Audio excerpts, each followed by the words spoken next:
The mansion kitchen did not go silent because someone screamed. It went silent because of a sound. One sharp, violent crack, the kind that doesn't belong in a kitchen full of copper pans and morning light. The kind that lands differently than broken glass or dropped silverware. The kind that comes from a hand meeting a face. Zora stood behind the marble island, her cheek burning, her fingers pressed gently against the place where the blow had landed. She did not cry. She had learned long ago that tears only made things worse in this house. Her blue uniform was perfectly pressed. Her white apron was still tied neatly at her waist. She had done nothing wrong. She had simply existed at the wrong moment. Across the island stood Bianca Castellano. Cream designer suit. Blonde hair swept into a sleek, flawless bun. Posture like a woman who had never once been told no in her entire life. Her raised hand had not yet lowered. She wasn't embarrassed. She wasn't nervous. She was waiting to see if anyone would dare react. The other staff stared at the floor. The young kitchen assistant near the stove turned away. The older housekeeper by the window suddenly found something fascinating about the garden outside. Nobody moved. Nobody breathed too loudly. Because they all knew the rules in this mansion, and the first rule was simple. When Bianca Castellano was angry, you disappeared. Pathetic, Bianca said softly, finally lowering her hand. She smoothed the front of her jacket like she had just finished something unpleasant but necessary. If you can't pour coffee without shaking, what exactly are you useful for? Zora said nothing. Her jaw was tight. Her eyes were steady. That quiet, immovable stillness in her expression, that was the thing Bianca hated most. Other maids flinched. Other maids apologized before they'd even understood the offense. But Zora just stood there, dignified in a way that felt, to Bianca, like a personal insult. Which was why the slap had happened. Which was why it would happen again. Or so Bianca believed. What Bianca did not know, could not have known, because she never bothered to pay attention to anything beyond her own reflection, was that the kitchen door had been open. And the hallway outside the kitchen was not empty. He had been walking back from his study when he heard it. Not the argument. There was no argument. Not the shouting. There was no shouting. Just that single, clean, devastating sound, followed by a silence so complete it was almost louder than the slap itself. Dominic Mancini stopped walking. He stood outside the kitchen doorway, one hand resting at his side, the other loose near the cuff of his dark jacket, where the edge of his tattoos disappeared beneath pressed Italian fabric. He was a tall man. Broad through the shoulders. The kind of man who had learned to take up space in rooms without announcing himself, because in his world, the announcement always came later, and it was never pleasant for the person who'd caused the need for one. His expression did not change. It never did. But something behind his eyes shifted. Something cold and quiet and very, very deliberate. He stood there for a long moment, listening to Bianca's voice float out of the kitchen, smooth, satisfied, already moving on. And he thought about the report his housekeeper had placed on his desk 3 weeks ago. The one he had not yet officially acknowledged. The one that listed, in careful handwriting, a pattern of incidents he had chosen, until this moment, to consider unconfirmed. He stepped back from the doorway. He did not walk in. Not yet. Because Dominic Mancini had not survived this long, had not built what he'd built or protected what he'd protected, by moving before he was ready. He knew how to wait. He knew how to watch.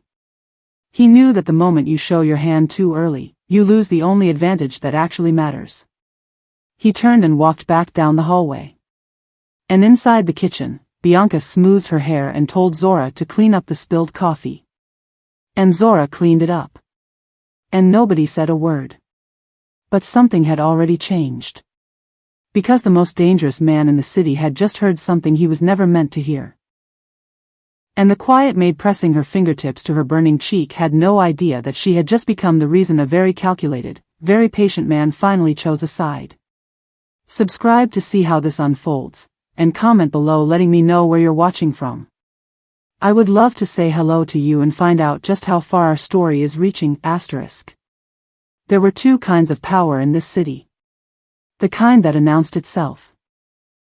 The kind that rode in motorcades and gave speeches and had its photograph taken at charity dinners with politicians who smiled too wide and shook hands too long. And then there was the other kind. The kind that didn't need to announce anything. The kind that simply existed, like weather, like gravity, like the particular quality of silence that falls over a room the moment a certain man walks into it. Dominic Mancini was the second kind. He had inherited the Mancini name at 26, when his father died under circumstances that were officially recorded as a heart attack and unofficially understood by everyone in the city to be something else entirely.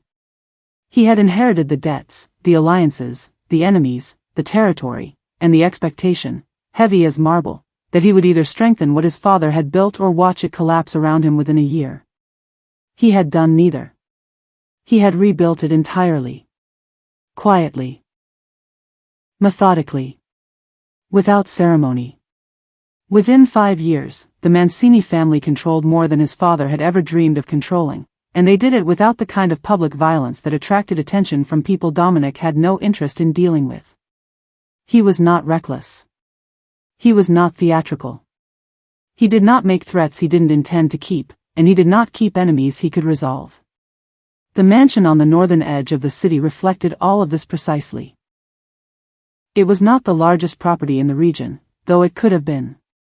It was not decorated to impress visitors, though everything in it was expensive.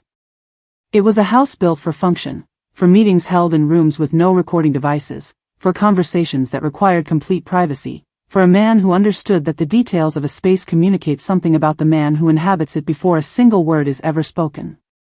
The staff knew this. They kept the house the way Dominic kept everything, orderly, efficient, and quiet. 12 people ran the mansion between them. They had their schedules, their sections, their unspoken hierarchy, and their shared understanding of one central rule. Mr. Mancini's house ran smoothly because everyone in it understood their role and performed it without drama. For 2 years, it worked. Then Bianca Castellano arrived. The engagement had not been Dominic's idea, though he had agreed to it. Which, in his world, amounted to the same thing. The Castellano family operated out of the southern districts, where the docks met the warehouse corridors and the money moved in ways that were harder to trace and easier to lose. Franco Castellano, the patriarch, was a man Dominic's father had respected, and respect in their world was a currency more valuable than most. When Franco approached Dominic through the appropriate channels, carefully, formally, with the kind of measured deference that told Dominic the man understood exactly who he was dealing with, the proposal had been simple. A marriage between their families would close the only remaining gap in the city's power structure. The northern territories and the southern docks, unified. No overlap, no friction, no expensive conflicts that benefited nobody and drained everyone. Franco had one daughter. Dominic had no wife. The logic was clean. Dominic had taken 3 weeks before responding. In those 3 weeks he had learned everything there was to learn about Bianca Castellano. He had read reports, reviewed her movements, spoken to people who had worked adjacent to the Castellano household. What he found was not alarming, not exactly. Bianca was 28, educated in Europe, fluent in 4 languages, and described by everyone who encountered her in professional settings as poised, articulate, and controlled. The word controlled appeared in nearly every account. At the time, Dominic had read it as a compliment. He understood later that it was a warning. He agreed to the engagement because the logic was sound and because he was, above everything else, a man who made decisions based on strategy rather than sentiment. He did not need to love the woman he married. He needed to trust her. And trust, in his experience, was built through observation over time. So Bianca moved into the east wing of the mansion 6 months ago, and Dominic began observing. What the staff observed was something different. The mansion's household had its own internal world, its own rhythms and tensions and small mercies, entirely invisible to the people it served. The head housekeeper, Mrs. Okafor, had worked in the house for 7 years and ran her staff the way Dominic ran his operations, with precision, with fairness, and with zero tolerance for chaos. Beneath her were the kitchen staff, the cleaning staff, the personal attendants, and the groundskeepers, each with their domain and their dignity. They worked hard. They were paid fairly, by the standards of such work. They were not mistreated. Before Bianca. The first incident happened 2 weeks after Bianca's arrival. A kitchen assistant named Marco had brought up her morning coffee 40 seconds later than she'd requested. Bianca had not raised her voice. She had simply looked at him with an expression so flat and so cold that Marco had stood frozen in the doorway for a full 5 seconds before she spoke. "If you cannot manage a simple task on time," she said, in the same tone she might use to discuss the weather, "then perhaps you should find employment somewhere that doesn't require punctuality." Marco had apologized. Bianca had dismissed him with a small wave. It seemed minor. It was not. Because that tone. That particular flat, airless delivery, designed to make the recipient feel not angry but small, became the instrument Bianca reached for every time the world around her didn't perform to her specifications. And her specifications were not communicated in advance. They shifted. They expanded. They had no fixed boundary, which meant the staff were always slightly off balance, always slightly wrong, always one small misstep away from that voice. Mrs. Okafor documented the incidents. Quietly, in a small notebook she kept in the inner pocket of her uniform jacket. She was not yet ready to bring them to Mr. Mancini's attention. Not because she was afraid, but because she was careful, and careful people gathered evidence before they moved. What she was not prepared for was how quickly things escalated once Bianca understood the household's dynamic. Bianca was observant in her own way. She had identified, within the first month, which staff members were most likely to report to Dominic and which were most likely to stay silent. She had identified the unofficial hierarchy among the workers and understood how to use it. She had understood that the mansion operated on a principle of discretion, and she had weaponized that principle. She was never cruel when Dominic was in the house. She was a different person entirely. Zora had arrived 8 months ago, 3 months before Bianca, through a placement arranged by Mrs. Okafor's agency contact. Her paperwork was clean. Her references were good. She was 24, quiet, and careful with her hands, the kind of person who moved through a space without disturbing it, which was precisely the quality Mrs. Okafor looked for in anyone joining the household. What her paperwork did not say was everything that had brought her to this particular door. Zora's father had died 14 months earlier, and he had not died cleanly. Samuel Adeyemi had been a good man in the way that good men sometimes are, quietly, without announcement, in ways that didn't always protect them from the consequences of other people's decisions. He had spent his life working in service of various powerful households in the city, and somewhere in those years, he had accumulated a debt. Not a moral one. A financial one, the kind that gets inherited when there are no other assets to pass down. $40,000. Owed to a private creditor whose name Zora had only learned after the funeral, when a politely worded letter arrived explaining the terms of repayment and the consequences of failure to comply. Zora had no siblings. Her mother had died when she was 9. There was nobody else. So she had done the math. She had looked at her options. And she had contacted every placement agency in the city until she found one willing to place her in a position that paid enough to make a real reduction in the balance each month. Mrs. Okafor's agency had placed her here. She had not known, when she accepted the position, whose house it was. Not at first. She had known only that the salary was significantly above market rate, that the household had a reputation for order, and that the job required discretion and a capacity for remaining invisible. Zora was good at remaining invisible. She had been doing it her whole life. What she had not expected was how much more difficult it would become once Bianca Castellano arrived, because Bianca, Zora came to understand, had a particular sensitivity to the people who refused to disappear entirely. Who kept their spine straight when spoken to. Who said, "Yes, ma'am," without allowing their eyes to go empty. Who maintained, in small and quiet ways, a sense of self that no uniform and no wage could fully extinguish. That quality, in Bianca's presence, was not neutral. It was a provocation. The pattern revealed itself gradually, the way patterns always do. Not in a single dramatic moment but in accumulation, in repetition, in the slow layering of small cruelties until the shape of something larger becomes impossible to ignore. Bianca targeted the newest staff members first. They were easiest, unfamiliar with the house, uncertain of the rules, still trying to read a situation they didn't yet have the context to fully understand. A sharp word here. A complaint lodged directly to Mrs. Okafor, framed as concern rather than criticism. An item moved deliberately so that it would be in the wrong place when someone came looking for it, creating confusion that Bianca could then respond to with theatrical exasperation. Small things. The kind that couldn't be pointed at directly without sounding paranoid. But the staff saw them. They catalogued them the way the powerless always catalog the behavior of the powerful, carefully, privately, with the particular clarity of people who cannot afford to misread a situation. Zora saw them most clearly. Perhaps because she was watching more carefully than the others. Perhaps because she had grown up in households where the emotional weather was always slightly dangerous and she had developed, out of necessity, a finely tuned sensitivity to shifts in atmosphere. She could feel when Bianca was building towards something. There was a quality to her stillness in those moments, a controlled patience, like a hand tightening slowly around something fragile. The incidents grew more direct as the months passed. A glass of water was thrown onto a freshly mopped floor with the explanation that it had tipped accidentally, followed by a demand that it be cleaned immediately, right now, while Bianca stood and watched.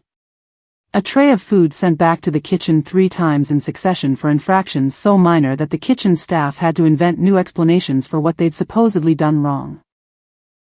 A personal attendant reduced to tears in the East Wing hallway for 20 minutes over the improper folding of a garment, and Bianca's voice never once rising above a pleasant, conversational tone. That was what made it so difficult to name. There was no shouting. No obvious theater. Just that voice. That flat, calibrated, relentless voice, delivering assessments of inadequacy with the clinical detachment of someone who genuinely did not register the person on the receiving end as someone capable of being hurt. Zora had felt it aimed at her more than once. She had stood and received it the way she received everything, still, composed, her eyes steady, her hands quiet at her sides.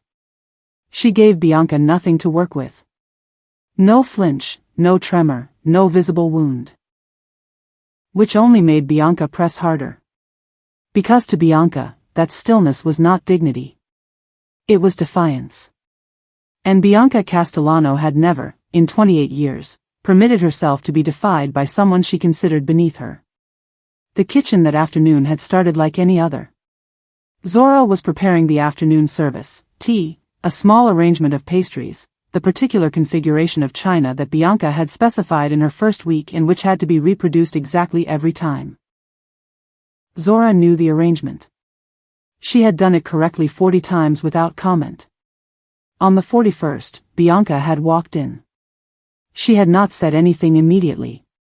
She had stood at the edge of the marble island and watched Zora work for a long moment, in that way she had, the watching that wasn't curiosity but inventory, the cataloging gaze of someone looking for the thing that was wrong so she could locate the point of entry. She found it in the placement of a spoon.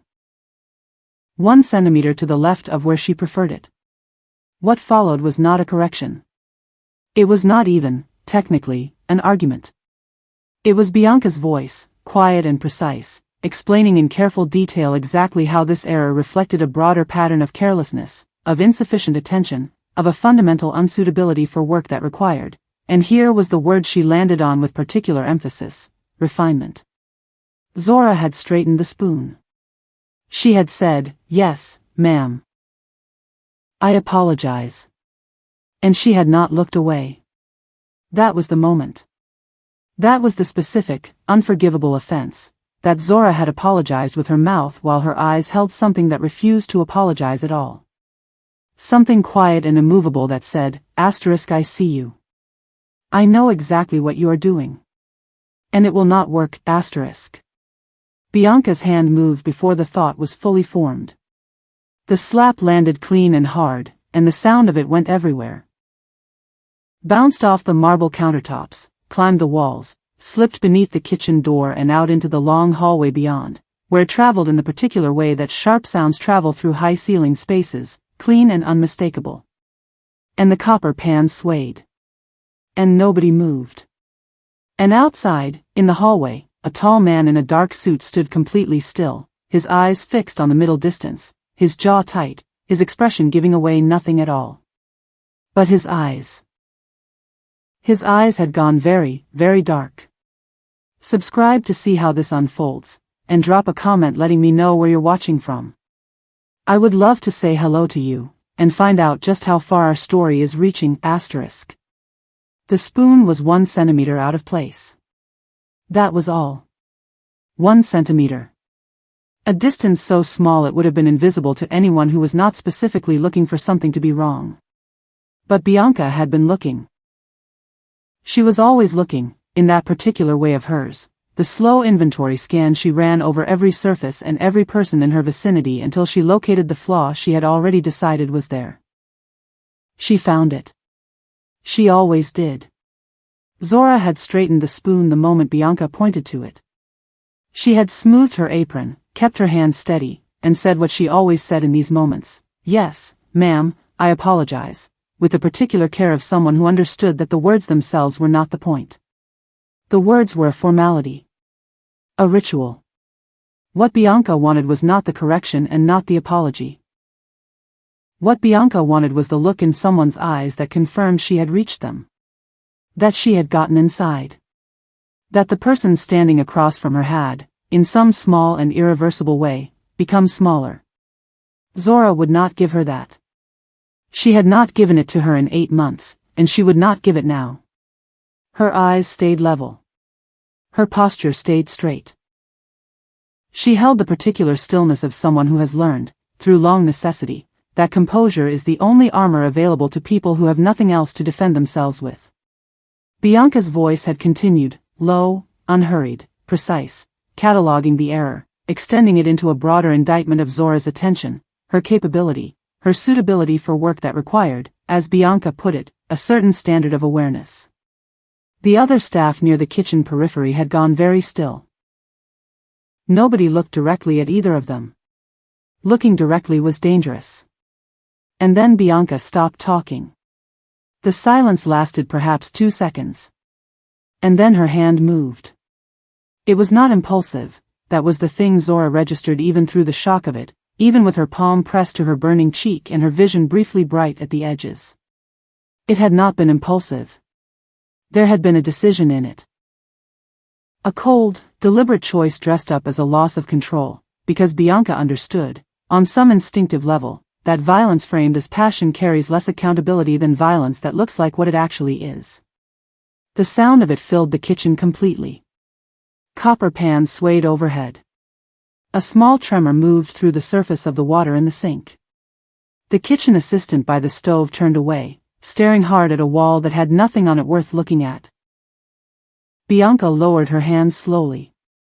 She said, "Clean this up," and gestured at the tray with the faint expression of someone who has just resolved a minor inconvenience. Then she turned toward the kitchen door. She did not look back at Zora. She never looked back. Looking back would have implied that what happened behind her was worth observing.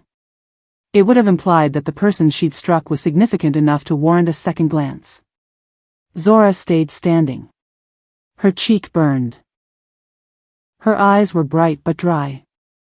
She reached out and straightened the spoon again, the same spoon, in the same position, because her hands needed something to do and because some part of her understood that the only response available to her in this moment was to simply continue existing with her dignity intact. The other staff still did not move.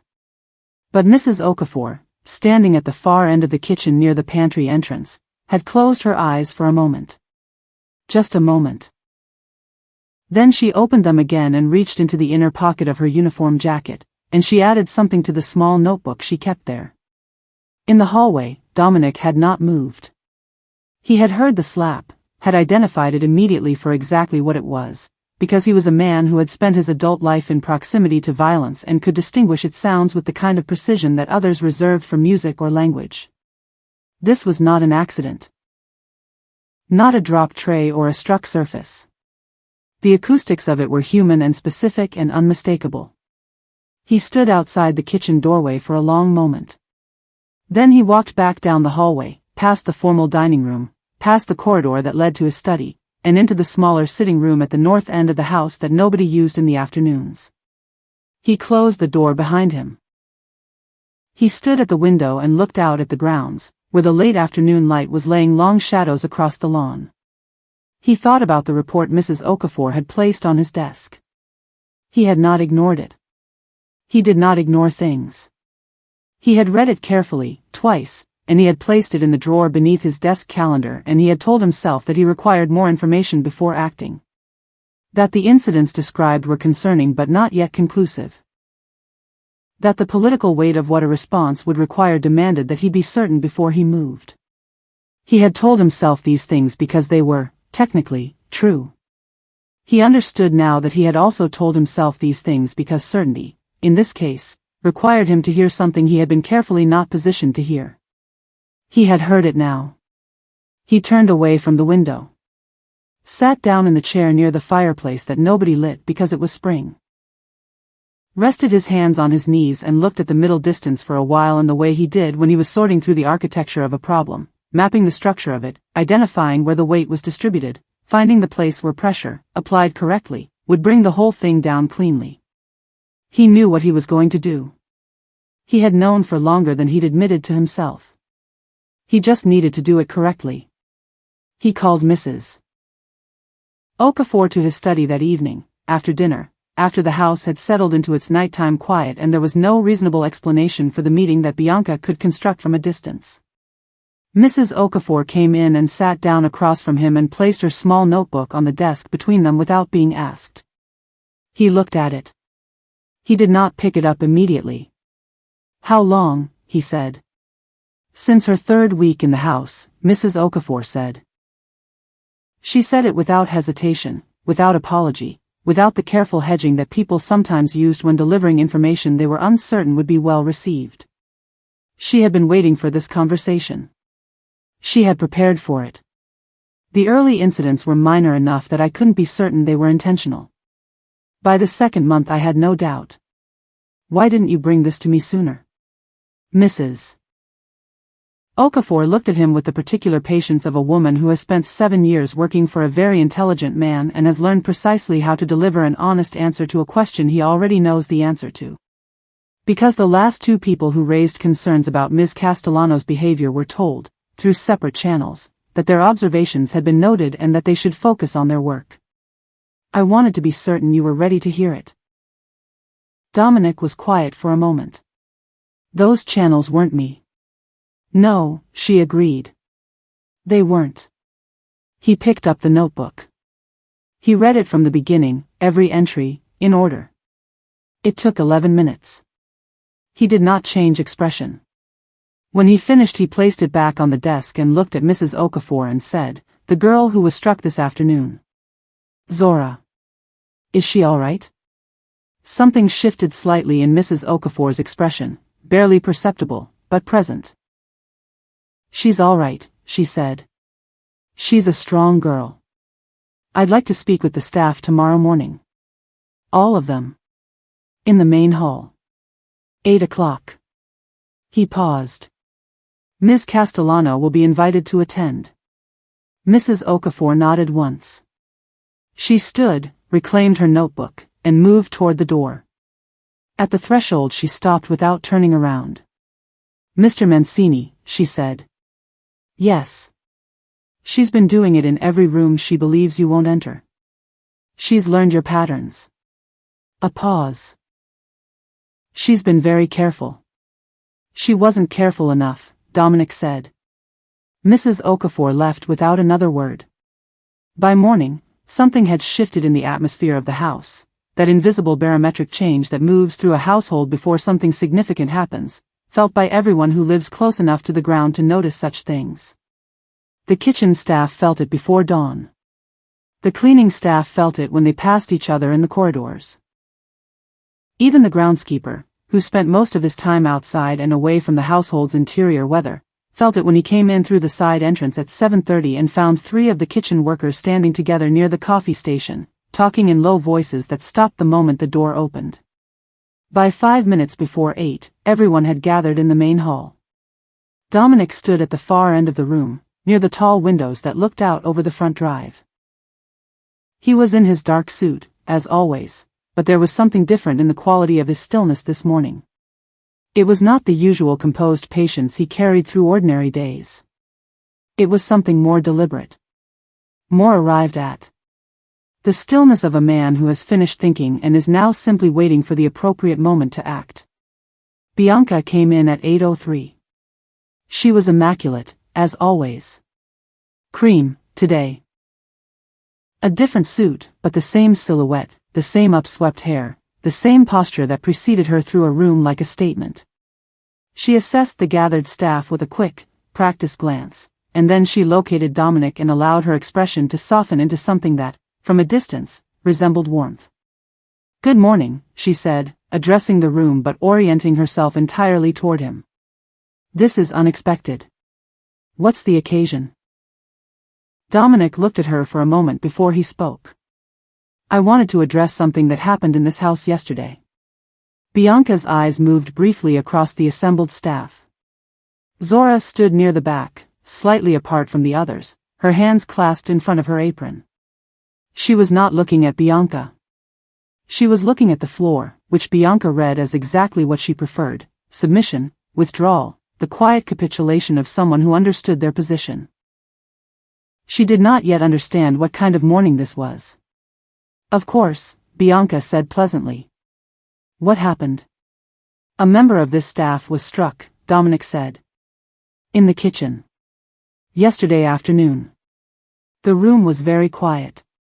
Bianca's expression arranged itself into a shape that was designed to read as concerned confusion, the look of someone encountering new information, processing it, preparing a thoughtful response.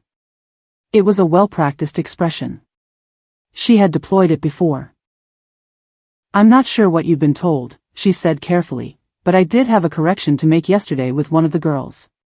She'd been consistently careless, and when I addressed it, she became quite disrespectful. I may have reacted more strongly than I intended, but given the provocation." "She didn't provoke you." Bianca paused. The word landed differently than she'd expected. "Dominic." "I was in the hallway," he said. "I heard the slap." The silence that followed was the specific silence of a room full of people who had been waiting for a long time for something to be said out loud, and who are now experiencing the complicated relief of finally hearing it. Nobody moved. Nobody looked at anyone else. Bianca stood very still for a moment. Then something moved behind her eyes, a rapid recalculation, a pivot, and she resettled her expression into something that aimed for vulnerability. "You don't understand the full situation. You weren't there. These girls." "I've heard from the staff," Dominic said. She stopped. He continued, calmly, without elevation, without theater. "Mrs. Okafor has been documenting incidents for 6 months. I've spoken with 4 members of this household privately this morning. What they've described is consistent and it is not ambiguous."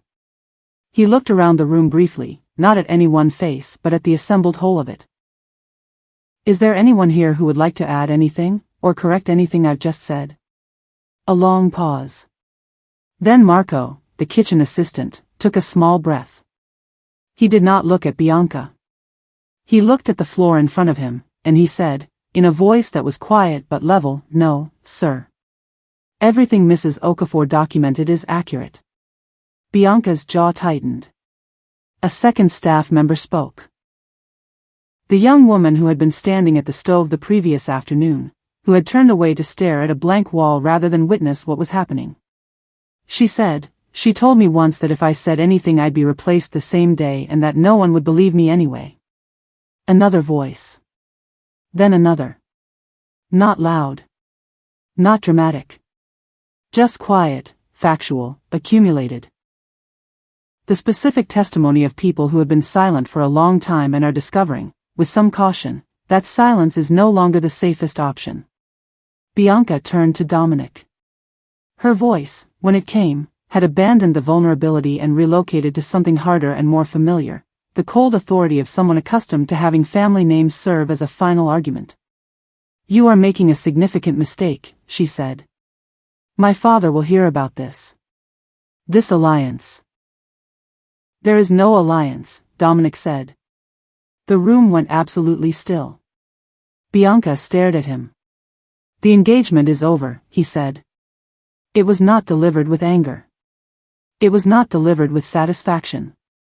It was delivered with the same clean, undecorated clarity that he brought to every decision he made, the tone of someone who has considered a thing fully and arrived at the only conclusion that makes sense. "Someone who treats the powerless this way cannot be trusted beside me. Not in this house. Not in this family. Not in this life. You cannot." Bianca's voice cracked slightly on the word, the first fracture in the composure she'd maintained since she walked in. "Do you know what this will cost you? Do you understand what my father will do?" "Yes," Dominic said simply. "I understand it clearly." He turned to the room. "Mrs. Okafor will coordinate with the Castellano representatives who are arriving this afternoon. Ms. Castellano's belongings will be prepared." He paused. "Thank you all for this morning." He looked, briefly, toward the back of the room. Zora had finally lifted her eyes from the floor. She was looking at him with an expression he didn't have a word for, not gratitude exactly, because it was too complicated for that, too layered with all the months that had preceded this moment and all the endurance those months had required. But something in it was clear. Something in it was, perhaps for the first time in a long time, unguarded. He held her gaze for a moment. Then he turned and walked out of the main hall, his footsteps quiet against the marble, his posture as composed as it had been when he walked in. The Castellano representatives arrived at 4 o'clock and were received in the formal meeting room with the appropriate courtesy and the appropriate firmness. The conversation lasted 40 minutes. It was not pleasant. Franco Castellano's men spoke at length about obligation and about the consequences of dishonor and about the fragility of arrangements that had taken years to construct. Dominic listened to all of it. Then he placed Mrs. Okafor's notebook on the table and slid it across to them and said nothing. They read it. The conversation shortened considerably after that. The alliance did not survive. Not intact. There would be costs. There were always costs, and Dominic had calculated them already and determined that they were acceptable. A man who builds his reputation on order and on keeping his word cannot keep beside him a woman who operates through cruelty and concealment. The contradiction would have collapsed something more important than a political arrangement. He knew this. He had known it before yesterday afternoon. He had simply needed a reason to act that could not be argued with. Not by the Castellanos, not by his own advisors, not by the part of himself that understood the strategic value of what he was walking away from. The slap had given him that reason. Not because it was exceptional. But because he had heard it himself, and because hearing it had made the calculations simple in a way that months of careful documentation had not quite managed to do. Some things, Dominic had learned, could not be outsourced to logic. Some things had to be felt in the body. In the sudden darkening behind the eyes, in the particular quality of stillness that descends on a person when they hear a sound that tells them exactly who someone is. He had heard it. He had understood it. And he had acted. In the kitchen that evening, long after the Castellano car had disappeared down the front drive, Zora was working. She always worked in the evenings. She found the quiet useful. The way the house settled into itself after the day's activity, the sound of her own hands doing something ordinary and necessary. She heard footsteps in the hallway outside. They stopped. She did not look up immediately. She had learned, in this house, to wait before reading a situation. "The debt," Dominic said from the doorway. She looked up then. He was standing with his arms at his sides, his jacket gone, his sleeves pushed up, the dark geometry of his tattoos visible in the kitchen light. His expression was the same as always, controlled, unreadable. But his voice had something in it that she hadn't heard before. A directness that was different from authority. More personal. "Your father's debt," he said. "It's been cleared." Zora set down what she was holding. She looked at him. "I don't understand." "Your father worked for a man who worked for my father," Dominic said. 18 years ago, on a night I don't speak about, he made a decision that cost him considerably and kept me alive. I've known who you were since before you applied for this position. A pause. "I should have told you that sooner." The kitchen was very quiet. Zora looked at this man. This man who had ended an engagement in front of everyone, who had walked out of the main hall this morning like the decision had cost him nothing, who had stood in a doorway the previous afternoon and heard a sound that changed the shape of everything, and she thought about 8 months of silence, of endurance, of straightening the same spoon 41 times. "Why didn't you?" she asked. It was the most direct question she had ever asked inside this house. Dominic was quiet for a moment. Outside, the last of the evening light was leaving the garden. "Because I needed to see who you were," he said. "Not who your father was. You." He looked at her for a moment longer. Then he turned and walked back down the hallway, and the sound of his footsteps faded into the particular silence of a house that had, in the space of a single afternoon, become something different than it had been the day before. Zora stood in the kitchen for a long time. Then she reached out and straightened the spoon, perfectly, precisely, exactly where it belonged. And for the first time in 8 months, she allowed herself to breathe. Subscribe to see what comes next, and drop a comment letting me know where you're watching from. I would love to say hello to you, and find out just how far our story is reaching **.